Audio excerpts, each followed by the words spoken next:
By now, you've all heard that the big, beautiful bill has passed. Whether you like it, don't like it, it is irrelevant. It is what it is. And it does affect, there are certain areas that it does affect real estate investors. A few of the things are actually quite positive for investors.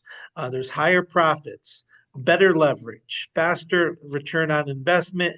There's more equity available for housing projects for dealing with people who are low income and so forth.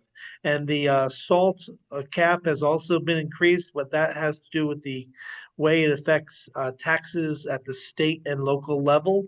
So states like Connecticut, which has a higher tax rate than other states, can significantly improve in this direction. Now, let's get started.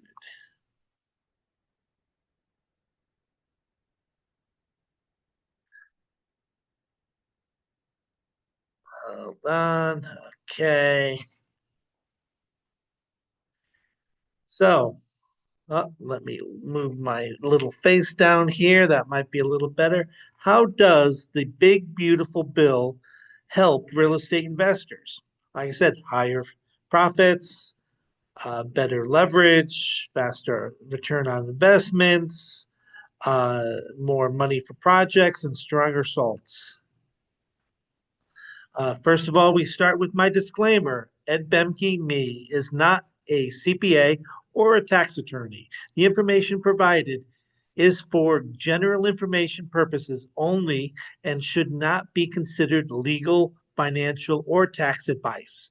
Before making any decisions or take any actions based on this content, please consult with a qualified tax advisor, CPA, or attorney, or all the above.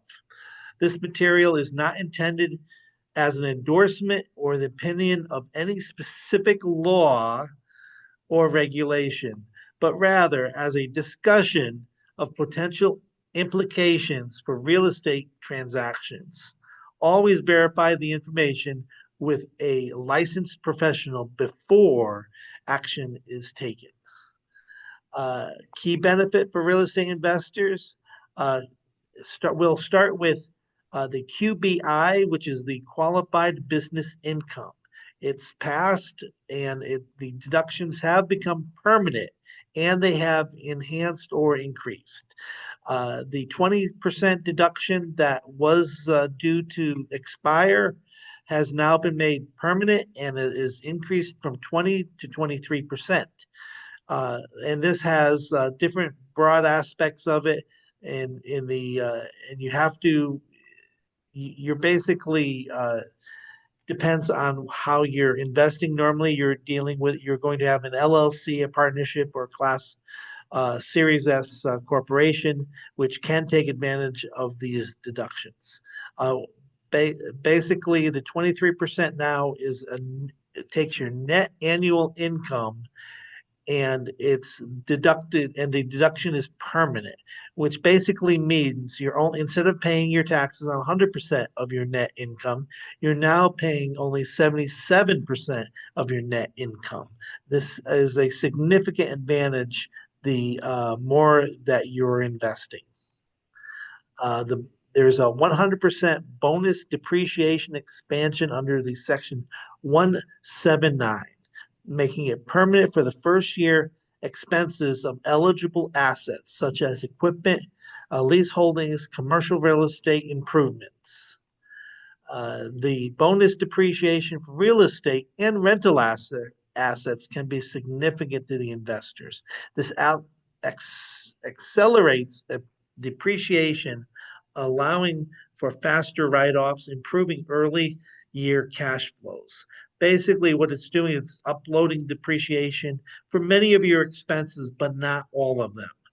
Things like your roof, your windows, your doors, your heating, cooling, rugs, flooring are all depreciated in the first year, and you do not have to have it depreciated over multiple years. There is a max of 202.5 million, and then it does scale down going all the way up to 4 million. Mortgage interest and insurance deductions are made permanent for investment properties. The mortgage interest is deductible up to a maximum of $750,000. The mortgage insurance, a PMI, on things such as VA, FHA, and USDA fees are now eligible for deductions, and that can significantly affect your costs for borrowing. SALT. SALT is or I should say, is and was a temporary raise in your deductions for state and local taxes. It was previously up to a maximum of $10,000, and now it's been increased up to $40,000. And this part of the bill is only good through the year 2029, and then it phases out at that point.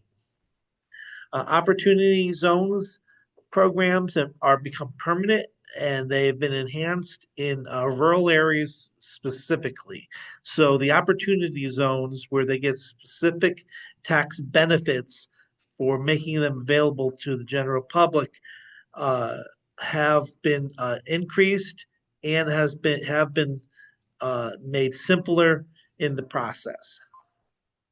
Low income housing tax credit has been expanded. So there's more benefits for an investor to go into a low income housing area and build additional homes for the low income uh, population. This is a bonus, and it is up to a maximum of 500,000 units uh, nationally. RITs and 1031 exchanges are much more friendlier. They've made the deductions applied to RITs have and its dividends, no charge for carrying through on taxation. There are limits to this thing. I've had clients use this before, and there are time limitations on this. So it does become critical, and it's probably to your benefit to know where you will be putting your 1030 into before you sell your current property.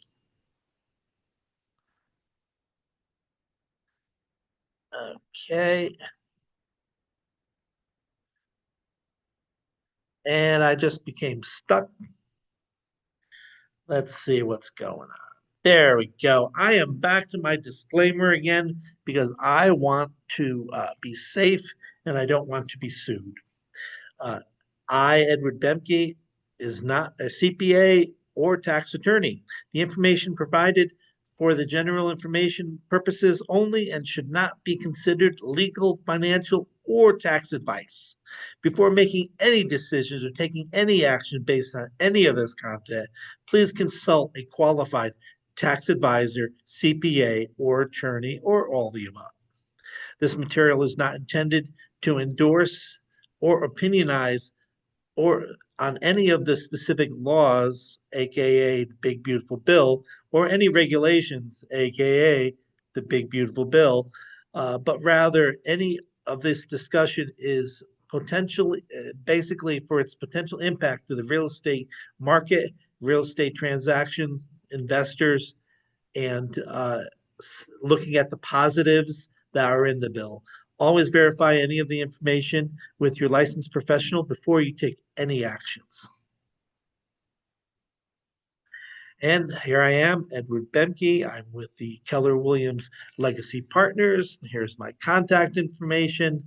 If you have any questions about real estate in general, or you'd like to invest in any properties, once you do talk to your professionals, please give me a call. Thank you.